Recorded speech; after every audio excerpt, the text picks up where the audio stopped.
Praise the Lord. I wish you a very happy new year. ఈరోజు దేవుని వాగ్దానము ధ్యానం చేద్దాం. నిన్ను వర్ధిల్లింపచేయును. హల్లెలూయా.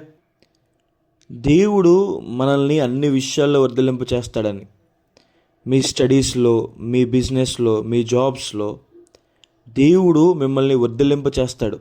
ఆ రోజు ఇస్సాకుకి తోడై ఉండి ఇస్సాకుని నూరంతలుగా అభివృద్ధిపరిచిన రీతిగా, ఇస్సాకుని గొప్ప చేసిన రీతిగా దేవుడు మనల్ని వర్ధిల్లింప చేస్తారని, యోసేపుకు తోడై ఉండి యోసేపు చేసే ప్రతి పనిలో వర్ధిల్లింప చేసిన రీతిగా, యాకోబుకు తోడై ఉండి యాకోబును వర్ధిల్లింప చేసిన రీతిగా, యాకోబు జీవితంలో లాబాను ఎంత మోసం చేసినా దేవుడు మాత్రం యాకోబుని వర్ధిల్లింప చేశాడు.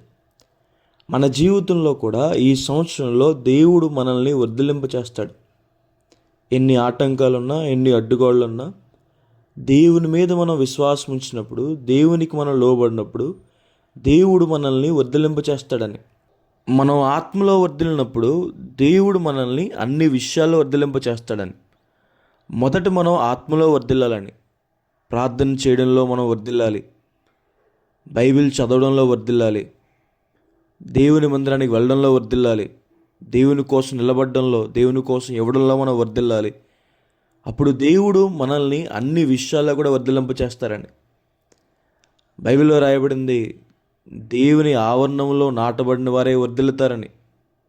ఎవరైతే దేవుని మందిరాన్ని ప్రేమిస్తున్నారో, ఎవరైతే దేవుని మందిరంలో ఉంటున్నారో, ఎవరైతే దేవుని మందిరానికి వెళ్తున్నారో, దేవునికి లోబడుతున్నారో వారు వర్ధిల్లుతారని.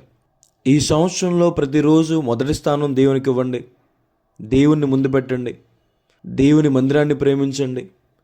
దేవుడు మిమ్మల్ని అన్ని విషయాల్లో కూడా వర్ధిల్లింప చేస్తారు అని. హల్లెలూయా. ఈ వాగ్దానం విశ్వసించండి. ఈ నూతన సంవత్సరంలో దేవుడు మిమ్మల్ని వర్ధిల్లింప చేస్తారు. ప్రార్థన చేసుకుందాం. సర్వశక్తిమంతుడ, జీవంగల దేవైసా, ప్రభువా మీకు వేలాది వందనాలేసా. ఈరోజు ఈ వాగ్దానం ద్వారా మాతో మాట్లాడినందుకు దేవా, ప్రభువా మీకు వందనాలు. ప్రభువా, ఈ 2026 న్యూ ఇయర్ రోజున ప్రభువా మీరు మాతో మాట్లాడారు, మేము వర్ధిల్లుతామని. ప్రభువా మమ్మల్ని ఆత్మీయంగాను అలాగే తండ్రి అన్ని విషయాల్లో కూడా మమ్మల్ని వర్ధిల్లింప చేయండి. ప్రియులు ఎంతమంది అయితే ఈ వాగ్దానం వీక్షిస్తున్నారో వారిని అన్ని విషయాల్లో వర్ధిల్లింప చేయండి. జాబ్స్లో, బిజినెసెస్లో, స్టడీస్లో, కుటుంబపరంగా అన్ని విషయాల్లో వారు వర్ధిల్లింప చేయమని, దీవెనలు కుమ్మరించమని, సహాయం చేయమని దేవా యేసు నామమున వేడుకుంటున్నాను తండ్రి. ఆమేన్.